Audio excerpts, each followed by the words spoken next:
si nous voulons lutter contre la désinformation et que nous n'avons pas des relais professionnels et des relais sérieux comme vous, vaine sera la lutte que nous allons mener. Mais je pense qu'aujourd'hui, si nous avons réussi véritablement à remonter la pente, si nous avons réussi à aller en offensive contre la désinformation, contre les fake news et tout ce qui s'ensuit, c'est grâce à votre contribution. Donc mes premiers mots sont des mots de remerciement de la part du chef de l'État, de la part du chef du gouvernement, de la part de l'ensemble du gouvernement à votre endroit. Nous sommes satisfaits du travail que vous faites. Et je voudrais vous encourager et vous engager à continuer dans cette dynamique. Informer nos populations partout où elles sont sur la vie de la nation. La nation se porte bien. Le Burkina Faso est debout, le Burkina Faso avance. Le Burkina Faso aujourd'hui est une référence pour l'Afrique, pour les Africains et pour le reste du monde. Et cela est dû à quoi? Cela est dû au leadership du camarade président du Faso, le capitaine Ibrahim Traoré, qui a une vision très claire, qui a une vision ambitieuse pour le Burkina Faso, mais qui ne se contente pas simplement de dire « j'ai une vision pour le pays », mais c'est un homme d'action. Et les actions, au quotidien, vous les voyez. Vous accompagnez ces actions. Et ces actions, ce n'est pas seulement à Ouagadougou, ce n'est pas non plus seulement à Bobo-Dioulasso. Vous venez d'un peu partout. Chacun de vous peut dire dans sa région qu'est-ce qui a été fait d'inédit, qui ne se faisait pas avant, mais qu'on est en train d'implémenter maintenant. Donc vous êtes témoin au quotidien de ce qui est fait. Donc je vous félicite pour tout le travail que vous accomplissez au quotidien pour informer, sensibiliser nos populations. Alors je voudrais ensuite revenir un peu sur certains fondamentaux du journalisme. Un journaliste, c'est d'abord un citoyen. Et un citoyen, il appartient à une patrie. Et je voudrais rappeler l'étymologie du mot patrie. Patrie vient du latin pater. Pater qui veut dire père. Et la patrie, c'est la terre de nos pères. Chacun de nous a un père. Donc chacun de nous appartient à une patrie. Mais il ne viendrait jamais à l'idée d'aucun d'entre nous de trahir son père ou de s'élever contre son père. C'est ça, être patriote. Être patriote, c'est aimer son pays comme on aime son père. Et nous voulons aujourd'hui des journalistes patriotes.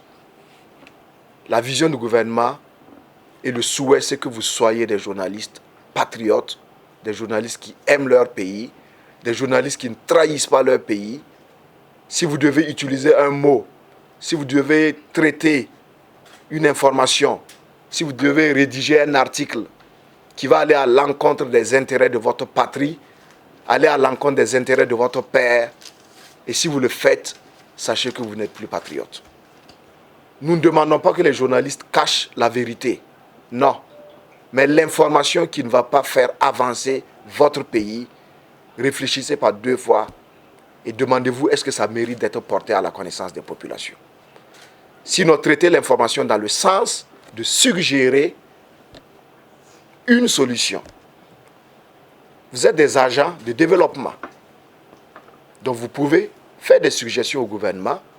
Vous êtes en région, vous avez les autorités administratives qui sont un peu partout sur le territoire, que vous pouvez approcher, vous pouvez remonter un certain nombre d'informations qui vont être systématiquement prises en compte par le gouvernement. Et c'est cela qui oriente et qui guide quelquefois les réformes que nous opérons. Donc ne vous mettez pas en seconde zone, sachez que vous avez un rôle extrêmement important, jouez votre rôle avec patriotisme et vous verrez ainsi que vous allez fortement contribuer à l'avancée donc des réformes et à l'avancée du pays. Vous savez que nous sommes en révolution progressiste populaire. Voici donc une vision, une option politique qui a besoin d'être expliquée à nos populations. Le gouvernement le fait déjà. Mais vous qui êtes au contact des populations, qui les informez dans leur langue, qui connaissez leur culture, vous pouvez également être des relais essentiels pour traduire en des termes accessibles ce que nous disons souvent dans le discours politique. Et la révolution progressiste populaire, c'est ce changement radical de comportement et de pratique que nous souhaitons. Et cela s'opère à tous les niveaux. Ce n'est pas seulement au niveau des gouvernants, mais c'est aussi et surtout au niveau des populations, qui doivent comprendre que les choses doivent changer. Et une fois que nos populations changent de comportement et de pratique, cela va faciliter effectivement le travail du gouvernement. Je parlerai des initiatives présidentielles. Il y en a 6 qui ont besoin d'être expliquées. Voilà. Et nous, aujourd'hui, à travers le service d'information du gouvernement, nous sommes disponibles. Et à chaque fois que vous avez besoin d'avoir de l'information de première main, n'hésitez pas. Nous avons mis en place des plateformes qui servent donc de canal pour l'information officielle. Il y a la plateforme du SIG, mais au niveau de la présidence du Faso également, il y a une plateforme qui existe sur laquelle nous mettons les ressources qui sont vraiment de première main, qui vous permettent d'être à l'abri de toutes les intoxications. On est satisfait, on vous félicite, mais nous en demandons plus. Parce que la lutte, elle est permanente, elle est continue. Les défis se présentent à nous chaque jour. Et donc, comme je le disais hier, il n'y a pas lieu de baisser la garde. Il n'y a pas non plus lieu de dormir sur nos lauriers. Il faut que nous restions éveillés comme des soldats, parce que nous sommes aussi des soldats de l'information, des soldats de la communication. Voilà, donc il faut que nous restions véritablement éveillés, nous restions à l'avant-garde de toutes ces réformes qui sont en train d'être opérées. Il faut que nous soyons des acteurs engagés et déterminés à accompagner la dynamique du chef de l'État, la dynamique du gouvernement, qui est celle de créer un nouveau Burkina Faso, de créer de nouveaux citoyens burkinabés, pour qu'ensemble, nous puissions être cette nation de référence en Afrique et partout dans le monde. Cette rencontre avec le ministre est une fierté pour nous journalistes, parce qu'avec cet entretien, nous avons en tout cas compris comment nous devons travailler avec le ministère de la Communication pour avoir l'accès à l'information et laquelle information est la vraie juste pour pouvoir relayer donc, ces informations à la population. Parce qu'au début, comme le dit quelqu'un, nous on rêvait d'un village global.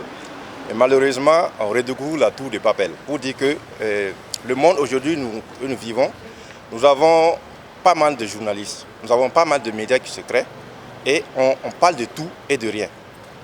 Et parfois, même les informations qui relèvent ne relèvent même pas de la vérité et on inonde le public avec ces informations. Donc il est important pour nous journalistes d'avoir accès aux vraies informations et pouvoir donner ces vraies informations à la population. Parce que n'oublions pas que nous sommes dans une guerre. Et cette guerre, soit nous la gagnons ensemble, comme le dit le coordinateur, soit nous la perdons ensemble. Donc il n'y aura pas donc de paix individuelle, il n'y aura pas de perte individuelle. Si nous devons perdre cette guerre, nous la perdrons ensemble. Et si nous la gagnons ensemble. On a aussi parlé de pas mal de questions, notamment nos relations avec le ministère de la Communication. Et heureusement, le ministre nous a rassurés, en tout cas, quelque chose en tout cas sera fait pour satisfaire en tout cas les organes de presse qui sont donc dans les régions.